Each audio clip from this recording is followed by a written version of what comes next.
안녕하세요. 영사실 꼬마입니다. 세계사를 바꾼 전염병 13가지. 오늘은 두창에 대한 이야기입니다. 두창은 이제 천연두를 말하죠. 우리나라 그 민간에서는 마마라고 부른 병이죠. 이 책의 저자인 제니퍼 라이트는 두창에 대한 이야기를 하면서 독자들을 16세기 스페인의 잉카 제국 정복 당시로 데려갑니다. 저자가 왜 그 이야기를 하는지 아마 아시는 분들이 많을 것 같습니다. 전 세계적인 베스트셀러가 된 제레드 다이아몬드의 명저가 있죠. 총균, 쇠를 읽어보신 분들이 많을 텐데요. 총과 균과 쇠, 요 세 가지는 그야말로 인류의 역사를 바꾼 결정적인 요인이라고 할 수 있죠. 그 중에서 균이 바로 이제 천연두 바이러스를 말하는 거죠. 16세기 스페인이 남아메리카 대륙을 전염시킴으로써 결국 잉카 제국과 아스테카 제국이 멸망하게 되는 결정적인 원인이 되는 균, 바로 이제 천연두 바이러스죠. 스페인 사람 그 프란시스코 피사로가 잉카 제국의 황제였던 아타왈파를 쓰러뜨리고 잉카 제국을 정복한 사건은 이제 널리 알려진 이야기입니다. 너무 황당해서 믿어지지 않는 스토리죠. 아타왈파는 8만 명의 대군을 거느리고 있었고요. 게다가 홈그라운드입니다. 그에 반해서 피사로의 군대는 모두에서 168명 뿐인데다가 어웨이입니다. 그러니까 객관적인 상황이나 전력만 놓고 보면 절대 피사로는 아타왈파의 상대가 될 수 없는 거죠. 스페인 군대가 아무리 총을 가지고 있다 하더라도 사실 그 총이라는 게 요즘 총처럼 자동 기관총이 아니잖아요. 우스갯소리로 장전하는데 하루가 걸린다, 뭐 그런 아주 구식총입니다. 그러니 뭐 그냥 사람 머릿수로만 밀어붙여도 불과 몇 분 만에 전멸시킬 수 있는 정도밖에는 사실은 안 되었던 거죠. 이 책에 이제 이런 구절이 있습니다. 당시에 광신적인 에스파냐인조차 자신들에게 불리하다고 생각했다. 그들은 겁을 먹었다. 피사로의 동료 한 명은 다음과 같이 기록했다. 인디언의 야영지는 매우 아름다운 도시 같았다. 텐트가 너무 많았다. 그런 광경은 난생 처음 봤다. 우리는 모두 큰 불안에 휩싸였다. 자, 그런데도 스페인 군대가 남아메리카 대륙을 정복할 수 있었던 결정적인 이유가 바로 병균이었고, 그 병균이 바로 두창, 천연두였던 거죠. 저자의 말을 한 군데 더 인용해 볼까요? 승리는 총과 말에 달려있지 않았다. 단 한 사람에게 달려있었다. 두창에 걸린 에스파냐인 한 명이 1525년경 잉카 사회에 두창을 들여왔다. 사실 천연두는 사망률이 약 30% 정도라고 합니다. 사실은 30%도 굉장히 높은 사망률이지만 다 죽지는 않는 거죠. 그런데 16세기 아메리카 원주민들은 천연두로 거의 멸종하다시피 했거든요. 그 이유가 뭐냐면, 그러니까 이제 천연두로 인해서 생겨날 수 있는 가장 안 좋은 상황이 발생한 건데요. 천연두 바이러스가 아메리카 원주민들의 면역 체계를 완전히 흔들어 버린 거예요. 책의 내용을 조금만 더 인용해 볼게요. 두창은 면역계를 미치게 만든다. 면역계가 죽이니까 죽는 거다. 면역계는 체내에 침입한 바이러스나 박테리아를 식별하고 신체가 위험에 처하지 않도록 적당히 흥분해주는 한에서는 좋은 것이다.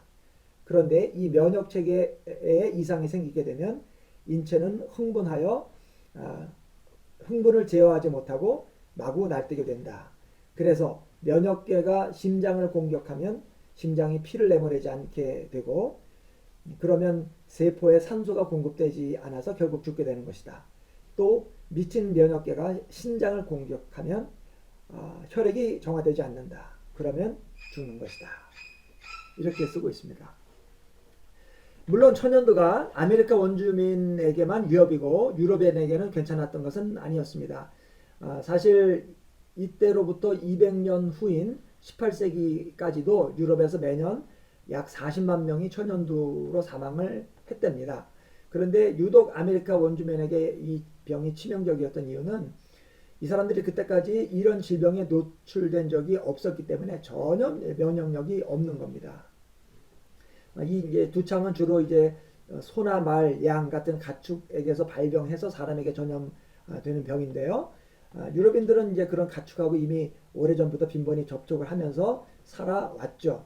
물론 이제 그 과정에서 죽기도, 감염도 되고 이제 죽기도 했지만, 그러나 살아남은 사람들에게는 이제 면역이 생겼고요. 그 면역력이 유전이 됐던 거죠. 자, 그런데 이번에도 역시 이 책의 부제, 최악의 질병과 맞서 싸운 영웅들처럼 천연두와 싸운 사람들이 있는 겁니다. 그 투쟁의 결과가 뭐냐 하면 백신이에요. 그러니까 백신을 발견 또는 개발한 거예요. 지금은 이제 천연두가 없다 그래요. 1979년에 세계보건기구 WHO가 이제 이 천연두가 이제 전 세계적으로 완전히 박멸됐다고 공식적으로 선언을 했답니다. 그래서 이제 천연두는요 백신 주사도 안 맞습니다. 저는 어렸을 때 이제 천연두 백신 주사를 이제 맞았거든요. 학교 그 복도에 왼쪽 팔을 다 이제 소매 위까지 어깨까지 걷어 올리고 길게 줄을 서서 주사 맞을 차례를 기다렸었는데요. 그때 이제 우리가 그거를 불주사라 그랬어요. 그 불주사가 무서워서 이제 덜덜 떨던 기억이 이제 새롭습니다. 이렇게 이제 이 천연두와 맞서 싸운 영웅, 이 책에서는 이제 두 사람을 소개합니다. 먼저 레이디 메리 몬테규라는 여자예요. 이분은 1716년 그 오스만 제국의 영국 대사의 이제 아내입니다. 이분하고 또 한 사람은 또 역시 영국의 의사이면서 과학자인 에드워드 제너라는 이제 사람이에요. 여러분 우리가 이제 어떤 질병에 대해서 예방주사라는 걸 맞잖아요. 그러니까 예방주사라는 것은 결국 어떤 병의 균을 인체에 일부러 조금 집어넣어서 그 병에 대한 면역력을 갖게 하는 거잖아요. 그러니까 천연두도 처음에 이제 그런 식으로 백신 접종을 한 거예요. 그런데 이제 과거에 천연두 그 접종 방식이 크게 이제 두 가지가 이제 있었습니다. 하나는 인두 접종이라는 거예요. 아시겠습니다만 이거는 그 천연두 환자의 그 물질 같은 거요. 농포에서 혈액이나 뭐 고름 같은 이제 분비액을 뽑아서 감염되지 않은 사람에게 이제 주입하는 방식이에요. 이제 환자의 혈액이나 이제 분비물 이제 분비액뿐만 아니고 어떤 경우에는 이제 환자 몸에서 떨어지는 이제 두창, 딱지, 또 이런 그 부스러기 같은 거 이런 것들을 이제 그 비감염자의 상처에 문지르거나 그 딱지를 가루로 만들어서 코로 들이마시기도 했대요. 좀 이제 찝찝하긴 한데 아무튼 이제 이런 방식이 인두 접종인 거예요. 병 걸린 사람에게서 그 균을 가져다가 사람에게 넣는 이제 방식인데요. 사실 요 인두 접종은요 15세기 말 또는 이제 16세기 초까지 그 오스만 제국에서는 시행이 되던 방식이랍니다. 그런데 이제 주로 어떤 사람들이 맞았냐면 왕의 후궁들이나 또 왕궁에 사는 여자들에게 이런 그 인두 접종을 해오고 있었기 때문에 대중에게는 그렇게 널리 알려지지 않았대요. 그런데 이제 그 레이디 메리가 이제 오스만 제국의 대사의 가족이었기 때문에 그런 방식이 있다는 것을 이제 알게 된 거죠. 그리고 이분이 그걸 세상 바깥으로 가지고 나와서 대중에게 접목을 시킨 거예요. 이것이 이제 이 메리 여사의 훌륭한 점이죠. 사실 요 레이디 메리가 천연두에 걸렸던 사람인 거예요. 그래서 죽지는 않았지만 얼굴에 흉터가 생겼죠. 예전에는 그 이제 두창에 걸렸다가 나은 사람이 얼굴에 생긴 흉터를 곰보라고 불렀어요. 그래서 별로 이제 좋은 말은 아니죠. 이제 이제 그런 아픔이 있기 때문에 이 레이디 메리가 이제 인두 접종을 이제 대중에게 갖고 나온 건데요. 사실 그 인두 접종이 대중화에 성공할 거냐 못할 거냐 하는 거는 사실은 처음엔 불확실했죠. 검증되지 않은 치료법이기 때문에 좀 위험하잖아요. 부담도 이제 많았죠. 그래서 일단 이 레이디 메리가 이걸 자기 두 자녀들에게 접종을 해요. 인두 접종을. 그리고 그 다음에 이어서 감옥에 있는 수감자 6명한테 이제 실험을 합니다. 다행히 이제 두 경우 다 성공을 해요. 그 수감자 6명은 정부에서 사면해줬다 그러더라고요. 목숨 걸고 이제 실험에 임했으니까요. 자, 그렇게 대중화되기 시작한 인두 접종은 18세기 말에 와서는 전 세계에 보급이 됩니다. 그러니까 레이디 메리의 용기가 수많은 사람을 이제 구하게 된 거죠. 그 다음에 이제 저자가 소개하는 영웅은 에드워드 제너라는 사람이에요. 이 사람도 이제 어렸을 때 이 사람은 이제 인두 접종을 받은 거예요. 레이디 메리의 덕을 본 거죠. 이제 인두 접종을 받았는데, 그런데 이제 1796년, 그러니까 18세기 말이죠. 어느 날, 그러니까 우유를 짜던 어떤 여자가 그냥 자기 혼잣말처럼 내뱉은 한마디의 말이 이제 이 제너의 귀에 꽂혀요. 여자가 이렇게 말하는 거예요. 이제 우유를 짜면서, 나는 우두에 걸렸기 때문에 절대로 두창에 걸리지는 않을 거야. 얼굴에 흉한 마마 자국도 안 생길 거고, 이런 얘기를 하는 거예요. 우두는 소가 걸리는 어떤 전염병이거든요. 그래서 이제 이 에드워드 제너가 그 우두에 걸린 그 우유 짜는 여자의 그 부스럼이 있을 거 아니에요? 그 부스럼에서 고름을 뽑아요. 그리고 그걸 8살 난 남자 아이한테 접종을 해봐요. 그랬더니 이 남자 아이가 며칠 동안은 이제 미열도 나고 식욕부진 증상도 보여요. 근데 금방 회복하는 거예요. 그래서 10일 후에 제너가 실제로 이제 두창에 걸린 소년에게 접종을 해봐요. 소에게서 뽑은 그 균을 가지고. 그랬더니 이 환자가 회복이 되고 또 두창 자국도 남지 않는 거예요. 그래서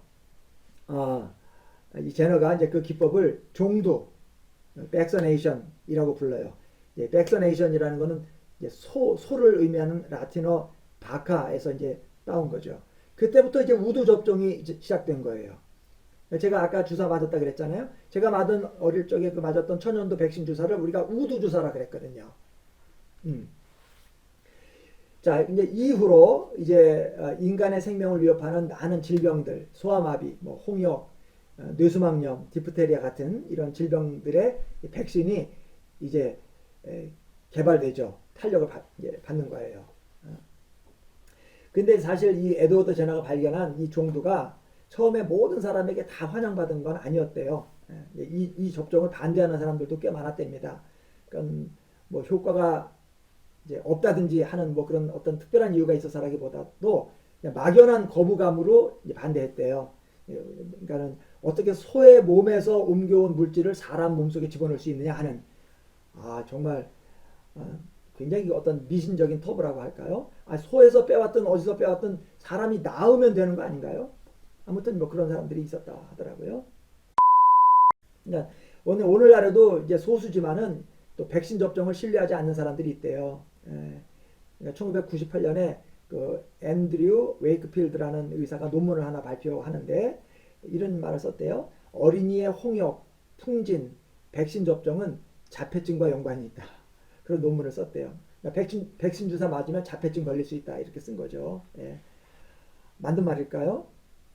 이 제니퍼 라이트가 발끈합니다. 그런 말에 대해서 한마디 저자의 말을 인용해 볼게요. 웨이크필드는 사기꾼이었다. 2010년에 그는 의사 면허를 박탈당했다. 풍진 백신 제조회사에 소송을 걸려는 변호사들로부터 수십만 달러를 받아 챙긴 것이 드러났다. 그는 또한 풍진 백신의 신용이 떨어지면 이득을 취할 속셈으로 새로운 홍역 백신을 만들려고 했다. 백신 맞으면 자폐증 걸린다 그래놓고 나서 자기가 뒷구멍으로는 백신 개발했다는 거죠. 개인적인 이익을 얻기 위해 사람들의 공포심과 자식에 대한 염려를 이용한 것이다. 여러분, 위험을 무릅쓰고 목숨을 걸고 질병과 싸우는 영웅들이 있는가 하면 한쪽에서는 질병을 이용해서 사익을 취하려고 하는 비열한 인간들도 있는 것 같아요. 우리가 뭐 인류를 위해서 큰 업적을 남기지는 못한다고 해도 적어도 이런 짓을 하는 사람 되지 말아야 되는 게 아닐까 싶네요. 네, 세계사를 바꾼 질병 13가지, 오늘은 두창에 대한 이야기였는데요. 왕궁에서 은밀히 행해지던 인두 접종을 사람들 가운데로 가지고 들어와서 많은 사람을 죽음에서 건져낸 레이디 메리 몬테규. 또 그런가 하면 우유 짜는 소녀의 한마디 말을 흘려대지 않고 용감하게 실험을 해서 결국 안전한 우두 접종 기법을 발견해서 결국 천연두라는 질병을 완전히 물리칠 수 있게 만든 에드워드 제너와 같은 이런 용기, 또 관찰, 도전하는 사람들을 보면서 새삼 감사한 마음을 갖게 됩니다. 오늘 여기까지 하죠. 영사실 꼬마였습니다. 안녕하세요. 영사실 꼬마입니다. 세계사를 바꾼 전염